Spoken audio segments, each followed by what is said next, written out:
you. New Leaf Therapy. Okay, yeah. Welcome back.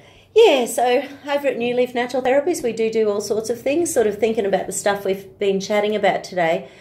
Especially when it comes to detoxification, there's so much confusion out there at the moment. We often get people who want to do a detox, but they don't really know why. They've just sort of heard the concept. There are so many pathways in the body to detoxify. You can't just do it all at once. So someone might come in feeling swollen or congested, or, they get, fluid around their ankles, or, that sort of thing. They can't get their rings off at the end of the day. Or they cough. So with someone like that, we might recommend, say, lymphatic drainage massage. We might recommend acupuncture. The fluid leaks out with acupuncture. Yeah. No, only joking. Yeah. So, no, it gets the congestion moving. Have you seen that cartoon? There's a cute little cartoon. I think it's Hagar the Horrible, actually. And he's got some pain, so they've got Hagar lying on a bed, and he's got like 1,000,000 needles, and anyway, he's weeping. So, just amusing. Oh, don't make me cough. So those are the sort of processes, and then there's herbs. So we always sort of look at what the person wants to do. Like, I am a big believer in supplementation, but like we've already hinted at today, you can't supplement your way out of a bad diet or out of stress or out of a bad job, or, we can support the body not to go down too far too quickly. But, if there's a big stress in your life, it's really about trying to just keep an even keel. It's really quite hard to move forward in your life when you've got a huge stress that's around your neck every single day. It's just really, really challenging. So what we've found is that we tend to sort of do that initial intake with people, and then we find out why they think they need to detox. With a lot of people, it will be things like they've heard of endocrine disruptors. So I don't know whether we've chatted about that on the radio for a while, but they are things that are in the environment, they're in our foods, that basically block the receptors on the cell walls so that your body can't make things like estrogen, progesterone, testosterone. So all our hormones start being really out of whack.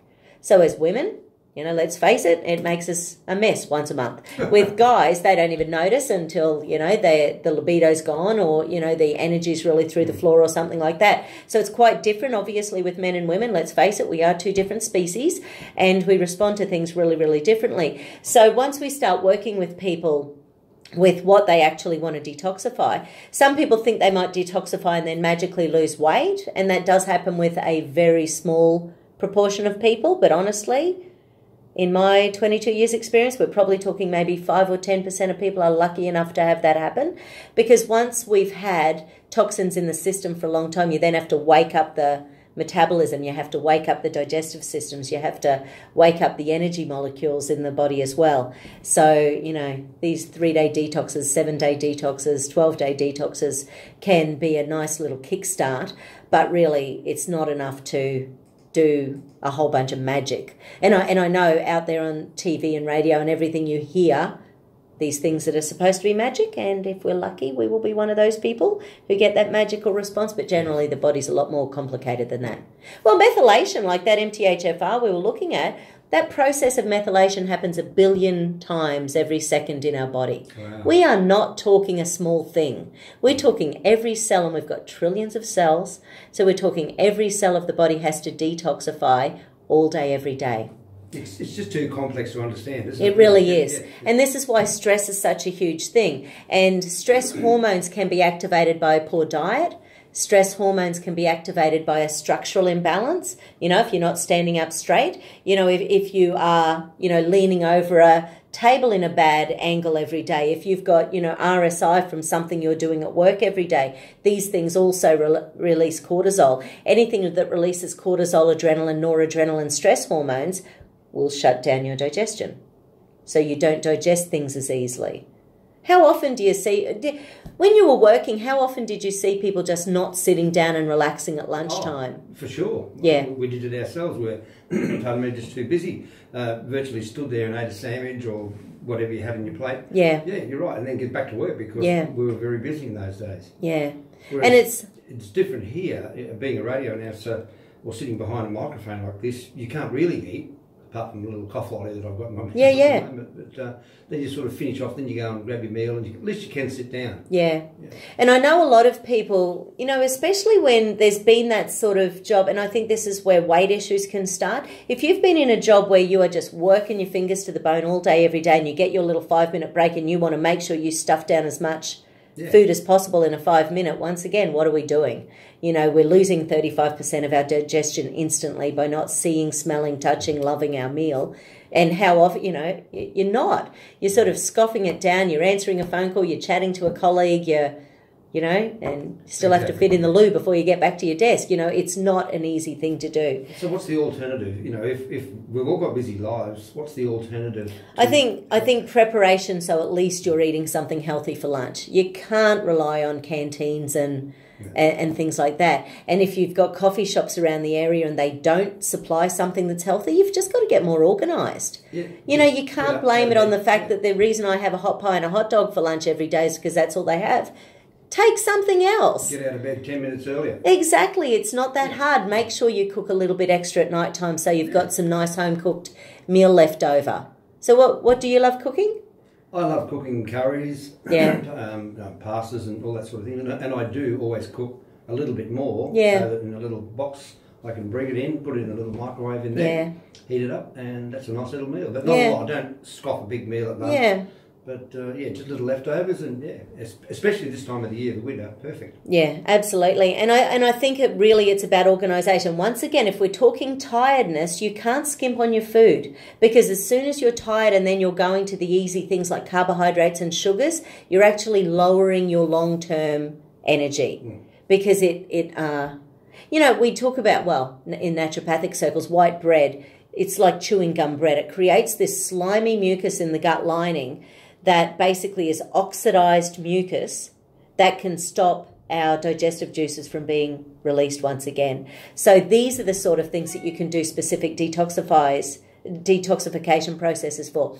There's this, so basically it's called mucoid plaque. It's delightful, isn't it? It can build up in the small intestine and large intestine, and it's the sort of thing, it can be hard and black and weigh several pounds, which is why, once again, if you do some particular forms of detoxes, people say, oh, I lost, 2 kilos doing a detox. Well, it's fine, but it was probably the sort of stuff that shouldn't have been in your body anyway.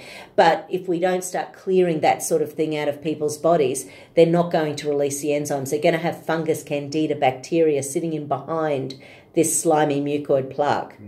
Did you ever hear of a guy called Bernard Jensen? Yeah, I did. I did. Yeah. He was known as the father of iridology in America. There were two sort of iridology. So iridology is the reading of the eyes, and certainly that was a big part of my training when I became a naturopath. I haven't really done it for 5-10 years now because I've got the kinesiology.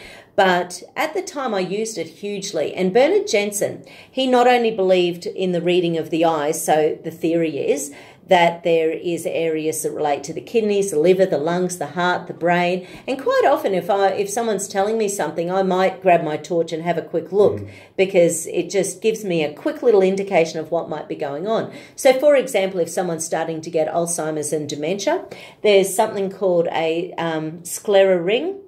So it's like a white coating around the outside of the iris, and particularly if you're seeing it over the top of the iris, say 10 o'clock across to 2 o'clock, that sort of top area, that's the brain up there. So it can indicate the sort of thing like atherosclerosis or arteriosclerosis into the arteries that are feeding the brain.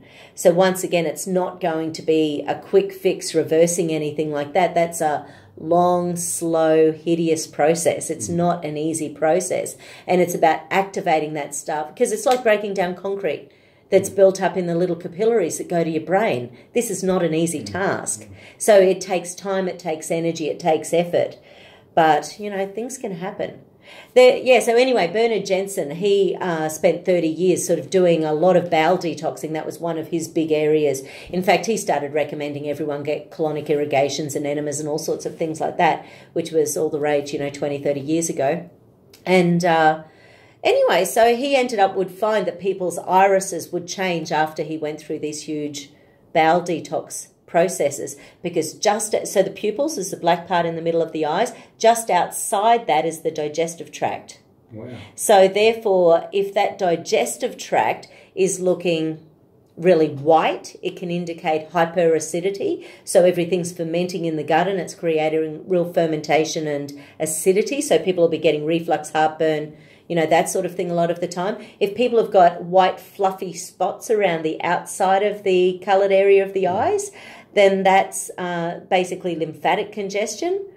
Oh, I was a mess. When I first got I remember the day I got my iridology book when I was doing my training. So I had my book in my lap. We were driving from Cooktown to Bowen, and I had the book in my lap. I had my iris torch. I had a mirror, and the whole way down I'm reading it and I'm looking in my eyes and I'm going, oh my God, I've got a scleric ring. Oh my God, I've got liver toxicity. Oh my God. And it was sort of like one thing after another. And by the time I got to Bowen, I looked in both my boys' eyes and they both had half of my bad stuff. It was interesting. I looked at Blaze and he had one lot of stuff, and I looked at Josh and he had another lot of stuff. I went, sorry, kids, Yeah, well, I know that the optometrists can tell a lot from the eyes with cholesterol.